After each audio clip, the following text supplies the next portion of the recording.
Bagaimana kecepatan dari 120 watt? Wah, mana tempat duduk? Hey guys, welcome back to Best Innotech YouTube channel. Bareng sama gue Daniel dan oh my god, Xiaomi nggak pernah kasih kendor nih buat HP-HP baru mereka. Kayak Xiaomi 11T series yang baru-baru ini dirilis dan udah pecahin 2 rekor aja, yaitu smartphone dengan Snapdragon 888 termurah dan smartphone dengan charging 120 watt pertama di Indonesia. Gila! Gue udah cobain kedua HP-nya selama kurang lebih 2 minggu ini dan ada beberapa hal yang mau gue bahas soal baik buruknya si Xiaomi 11T series. Sekalian gue ada sedikit eksperimen buat charging 120 wattnya. So nggak usah basa-basi lagi, kita langsung masuk aja ke videonya. Let's go!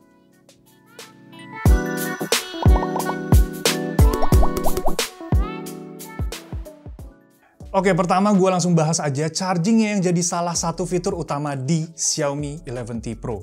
120 watt bro, ini gede banget wattnya. Hati-hati buat kalian yang ngecas HP-nya di rumah nanti bisa ngejepret.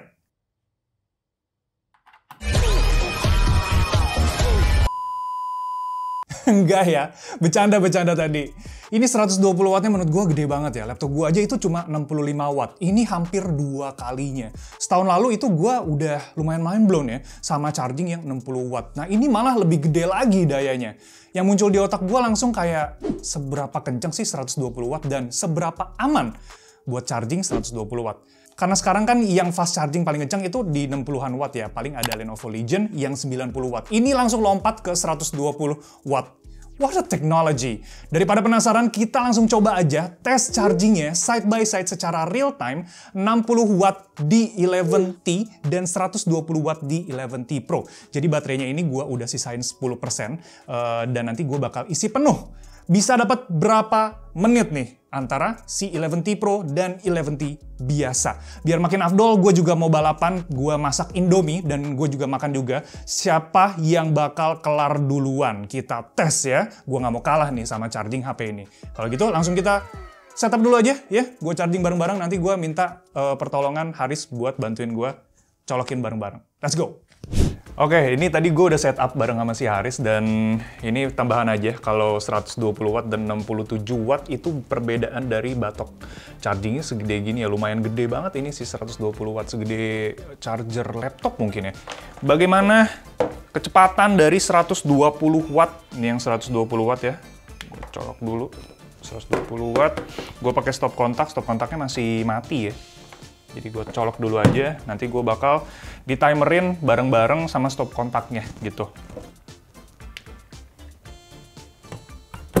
Sip, udah ya, udah kecolok semua. HP-nya dalam keadaan mati, dua-duanya itu 0. Tuh ya, 0. Ini juga gue pencet tuh ya, 0, sama ya. Jadi kita tes dari 0 ke 100, ini mana yang duluan, gue masak mie, gue makan, atau si 120 wattnya. Cik, kita langsung aja. 1, 2, 3. Ini nyala nggak sih? Oh nyala. Ini juga nyala. Oke, udah 10 detik. Gua masak dulu. Let's go! Udah dapet Indomie kesayangan. Ayo guys.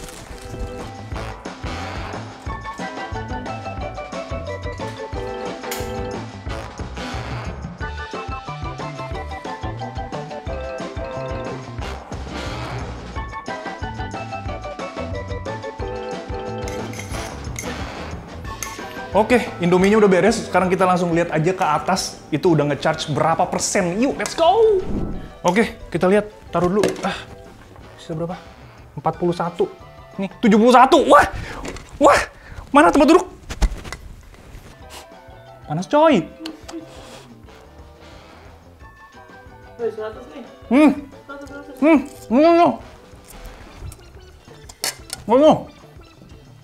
Oh my god! Gue belum beres coy, makannya. Gila. Kenceng banget sih. Tadi labnya itu di 18 menit 25 detik. Itu memang lebih lama dibandingkan klaimnya. Klaimnya itu 17 detik. Tapi tetap aja 18 detik. Oh my god, gila sih dibandingkan yang 11T biasa. Itu masih 61 menit, berarti ya kira-kira dia beres sekitar 30 menitan mungkin ya. 30 menitan. Gila sih. Nggak kebayang gua. My God. Gile. Kenceng banget itu 120 watt. Charge 60-an watt aja gue biasanya bisa isi penuh HP sambil siap-siap berangkat kerja gitu. Ini malah lebih kenceng lagi. Pertanyaan kedua buat gue itu yang 120 watt, apakah aman sih buat dipakai efek jangka panjangnya? Well, sampai sekarang gue belum ada masalah sih buat si 11T Pro ini. Ya gue bakal update juga nanti ke depannya soal si cas dan baterainya di sosial media Best Indotexometer. Buat kalian follow dulu, nanti gue bakal share di sana lengkapnya. Tapi soal keamanan jangka panjang, yang pasti Xiaomi itu udah ngeklaim di HP ini ada 34 fitur keamanan untuk chargingnya dan udah dapat sertifikasi TUV Rain Lens Safe Fast Charging System, panjang banget. Sertifikasi itu buat keamanan ngecas gitu. Plus Xiaomi juga berani ngeklaim kalau HP-nya aman dicas 800 kali atau kalau dihitung itu sekitar 2 tahunan ya sebelum kapasitas baterainya nanti mengalami degradasi. Malah yang menurut gua harus diperhatiin itu kabel dan adapternya sih, karena sekarang ini susah banget ya buat cari kabel USB A to C dengan 6 ampere dan batok 120 watt kayak gini. Harus dijaga baik-baik deh pokoknya si charger dan si kabelnya. Nah buat kapasitasnya sendiri Xiaomi 11T series sama-sama di 5000 mAh ya, dan di pengetesan gua ini kapasitas baterainya bisa kasih nyawa buat HP-nya 11-12 jam dari 90 ke 10% tergantung pemakaian kalian. Buat gaming sendiri PUBG M itu habis 9% per setengah jam atau satu game ya, satu sesi game, dan Genshin Impact di 14% per setengah jam. Surprise lainnya buat Xiaomi 11T Pro dan Xiaomi 11T adalah speknya. Di atas kertas kedua HP ini sih powerful banget. Xiaomi 11T Pro pakai Snapdragon 888 dan 11T yang biasa pakai Dimensity 1200. Cuman excitement gue ini jadi berubah pas tes performa si Xiaomi 11T Pro karena ada yang aneh di sini. Lewat pengetesan benchmark Antutu versi yang ke-9 yang terbaru, pengujian gue dapat skor di 643 ribuan buat 11T Pro dan Xiaomi 11T dapat skor 608 ribuan. Skor ini sebenarnya agak rendah sih buat chipset sekelas flagship kayak gini. Kemarin itu David Gadgetin sempat ngetes juga si 11T Pro itu di depan AC dapat 700 ribuan Antutu, dan setelah gue tes memang bener dapat 700 ribuan ke atas, dan gue jadi bingung kenapa. Gue sih curiga kalau Xiaomi itu sengaja nurunin performa chipset ini demi suhu yang lebih adem, terutama di Snapdragon 888 yang memang terkenal ya penghasil panas. Tapi di Dimensity 1200 sendiri juga kayaknya ikut-ikutan kena sih ini. Mungkin kalau ada yang tahu lebih lanjut bisa tolong komenin di bawah. Oke, tadi udah angka dari benchmarknya. Terus gimana buat pemakaian sehari-hari? Well, ngaruh juga loh. Terutama buat gaming berat di Genshin Impact. Xiaomi 11T Pro ini gue dapet frame rate yang turun naik kayak roller coaster gitu. Bahkan sering banget FPS itu drop ke 20-an FPS. Cuman buat Xiaomi 11T itu nggak ngalamin problem yang sama. Frame rate-nya pas main Genshin tergolong lebih stabil dan HP-nya juga support di settingan frame rate 90 FPS PUBG M, dimana yang Pro itu enggak. Tapi memang di luar gaming, untuk penggunaan produktivitas sehari-hari gue nggak ngerasa ada perbedaan di kedua HP ini.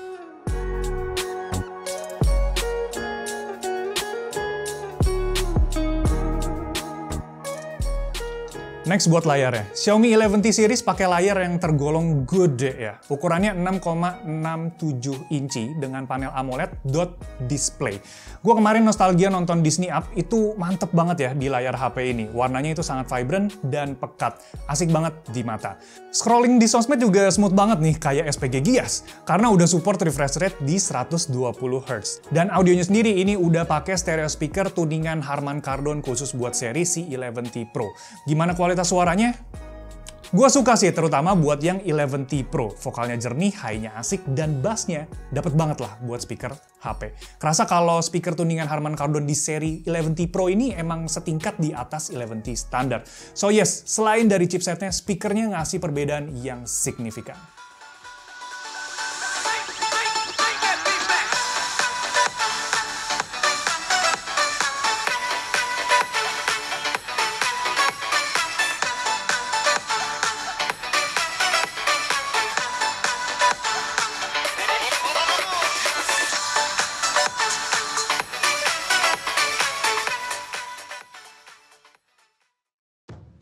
Lanjut kita bahas kamera Xiaomi 11T series. Keduanya pakai sensor dan lensa yang sama ya, tapi digital image processing-nya yang beda karena prosesornya juga berbeda tadi.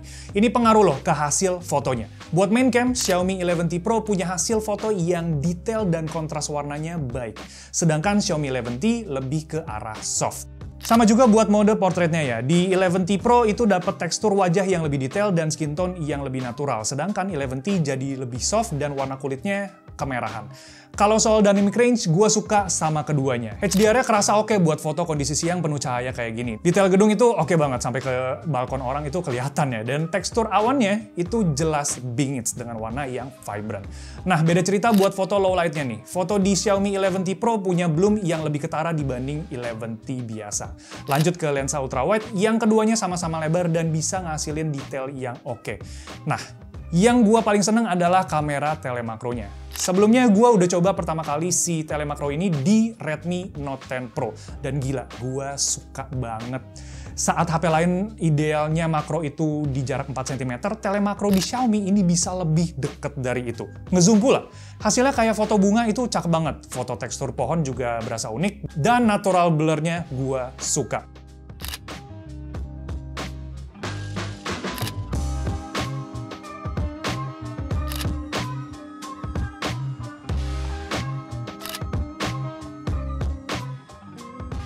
Soal video, Xiaomi 11T series ini ngebawa tajuk Cinemagic ya, dengan beragam fitur kayak movie effect sampai audio zoom. Tapi buat sehari-hari ujung-ujungnya gue nggak kepake sih fiturnya. Jadi gue lebih pakai si 4K 60 fps-nya dengan HDR10 kayak gini. Oke guys, ini adalah contoh perekaman video dan suara menggunakan Xiaomi 11T dan 11T Pro. Di sini gue pakai resolusi 4K di 30 fps ya.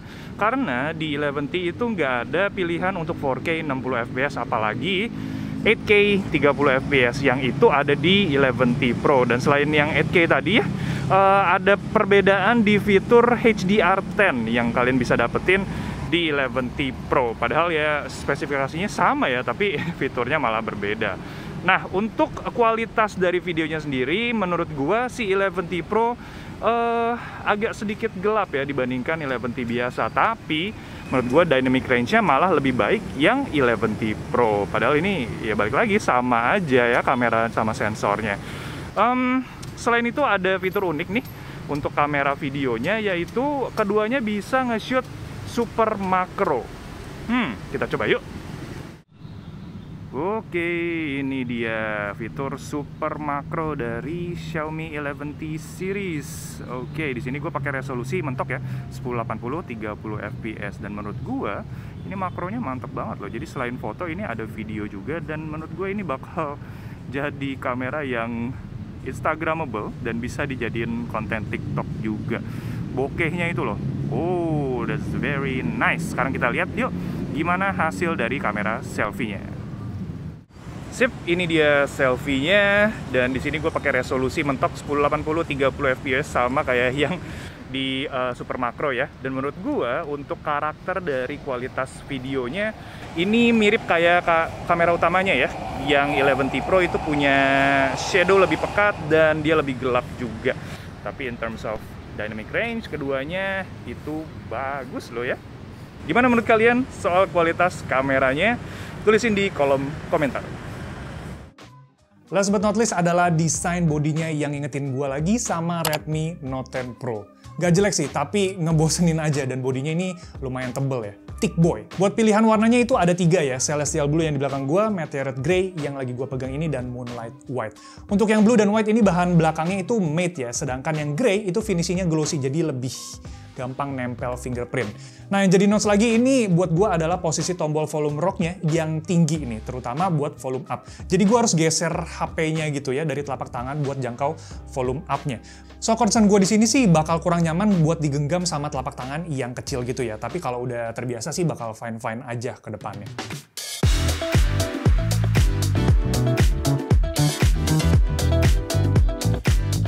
Overall, buat sebuah smartphone flagship killer, Xiaomi gue bilang berhasil.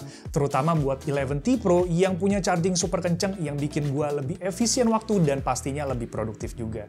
Sayang aja nih, Snapdragon 888-nya malah dikekang, biar HP-nya itu nggak ngejerit kepanasan pas digeber buat gaming berat. Sebagai perbandingan, kemarin kita juga udah sempet nyobain Realme GT Neo 2 yang harganya di tengah-tengah HP ini. Tapi secara performance malah lebih kenceng dan lebih adem. So yes, Xiaomi masih ada PR di sini yang harus diselesaikan. Di luar itu sisanya gue happy sih. Layarnya cakep, baterainya awet, dan kameranya juga punya banyak fitur yang menarik. Kalau ditanya tim mending, pilih Xiaomi 11T atau 11T Pro, kebalik 11T Pro, gue pilih yang 11T biasa aja. Gue bisa dapat performa yang 11-12 dengan versi Pro dengan selisih harga yang lumayan jauh. Walaupun gue tahu gue bakal kehilangan kesempatan buat ngedapetin charging 120 wattnya yang super kencang. Ngomongin harga, Xiaomi 11T biasa dijual dengan harga 5,99 juta, sedangkan Xiaomi 11T Pro start di 6,99 juta untuk kapasitas 8256 dan 7499 juta buat kapasitas 12256. Well, gimana kalau kalian? Pilih HP yang mana nih di antara kedua HP ini? Kalau ada pilihan yang lebih menarik di luar, apa tuh? Share pendapat kalian di kolom komentar ya. Gitu aja review gue buat Xiaomi 11T dan 11T Pro. Jangan lupa buat like video ini kalau kalian suka, subscribe dan share juga video ini ke teman-teman kalian yang lagi nyariin review Xiaomi 11T series. Kita ketemu lagi di video selanjutnya. Thanks guys. Ciao. Kenceng. Mana Indomie gue tadi? Ini kenceng banget. Sama Indomie kalah gue.